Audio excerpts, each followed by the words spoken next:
A very good morning to you all. I am Sulochana B, nursing faculty from Manipal College of Nursing, Manipal Academy of Higher Education, Manipal, India. I am here to deliver a talk on CVD prevention at local level and the role of nursing in CVD prevention. Before going to the talk, I would like to thank the organizer for considering me for this particular talk. I thank Heart and Stroke Foundation India, Go Red for Women, and Public Health Foundation of India, and as well as the American Heart Association. I do not have any disclosures. Today's talk outlines opportunities for nurses to promote CVD prevention, activities related to CVD prevention, what we do at the local level, and what are the challenges. To start with the talk, we have published a publication in 2018 titled Prevention of Cardiovascular Disease in India, Barriers and Opportunities for Nursing. The article aims to describe the obstacles Indian nurses face in becoming active and valued members of the cardiovascular healthcare team and to propose solutions. Cardiovascular disease imposes substantial and increased physical, psychological, societal, and financial burdens. More emphasis need to be placed on preventive measures, which should be made available and affordable in rural as well as urban areas. At the community level, awareness, education, and early detection are the important components of CVD prevention. Awareness facilitates promoting health literacy, healthy lifestyle to prevent the development of CVD and to reduce related risk factors. Providing information on screening of people who are at risk of CVD and referring high-risk cases to primary and secondary healthcare system. Whereas at the tertiary care level, management, education, and follow-up are the important component of diagnosed with CVD to encourage adherence to treatment, managing issues related to side effects of treatment, education on behavioral modification and follow-up of patients who are already diagnosed with CVD. Activities related to CVD prevention, what we do at the local level. We conduct community outreach programs and provide awareness and education to the community people. We educate them and provide awareness about CVD prevention. We conduct camps at village level, utilizing services from the voluntary groups at the rural villages. We conduct household screening activities such as blood pressure screening, risk factor identification, and education involving BSc nurses and ANMs. We do referral to physicians from the community health centers and provide education. We also give importance on educating, developing materials which focuses mainly on screening of blood pressure and keeping healthy oneself, whereby maintaining nutrition, diet, and exercise, and BP checking.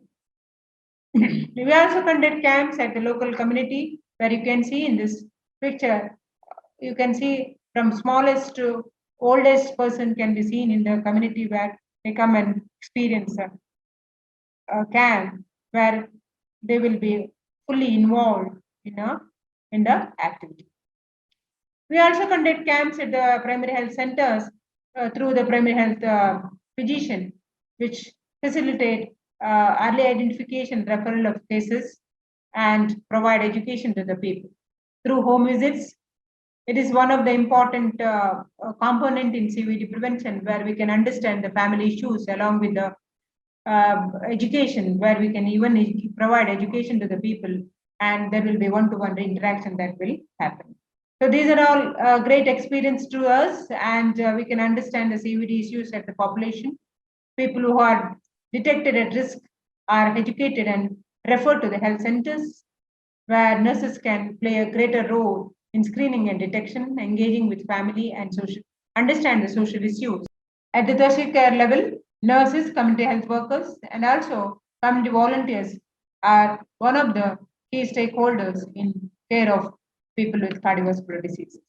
Educating nurses from hospital and primary health centers are one of the essential factor here because they are the front line people in the healthcare. So nurses has to be educated and a competency-based education has to be provided so that they can better take care of the cardiovascular disease patients. The outcome could be increased knowledge and awareness, communication and improved coordination of care, navigation of patients throughout the healthcare system, and providing quality patient care through collaborative efforts. efforts. His community health workers are the grassroots workers. They function at the grassroots level where it can be educated them on cardiovascular prevention. They may facilitate educating the people and prompt referral to the primary or tertiary care level. Coming to the another group of people who are community volunteers, it's very, very essential. They should be educated because they have a greater social connections. Community mobilization is one of the important aspects where they, can they do because they are from the community. And also they will contribute to the social good and they have a greater social network and provide services to the community. How to improve the ground reality? Nurses play an important role in CVD prevention and health promotion. There is need for effective leadership, advanced nursing education, interprofessional collaboration. Transformational leadership is a prerequisite for innovation. The primary responsibility of the leader is to foresee challenges and develop an action plan. A creative leadership, willing to take risk, and is essential to improve the training and education of nurses in India. Continuing education will help improve the knowledge and clinical skills of practicing nurses and develop leadership skills. Evidence suggests that higher education results in better patient outcomes, including reduced mortality and improved patient reported outcomes. Coming to the interprofessional collaboration. Interprofessional collaboration for primary, secondary, cardiovascular and stroke prevention is essential and can be achieved through the emphasis on interprofessional education throughout the nursing curriculum. This will also result in the development of a culture of collaborative management. Eliminating the barriers to practice and patient care, there is need to improve the competencies of nurses and enhance the quality of their education. Skill-based training for nurses and community health focuses on CVD prevention would improve the workforce at all levels of healthcare system, including research, evidence-based practice at primary and secondary and tertiary care level. What is that we have not done till? Evidence-based measurements of outcomes, need for improved research activities to bring about tangible outcomes. I thank the organizers for giving me this opportunity to talk. Thank you, one and all.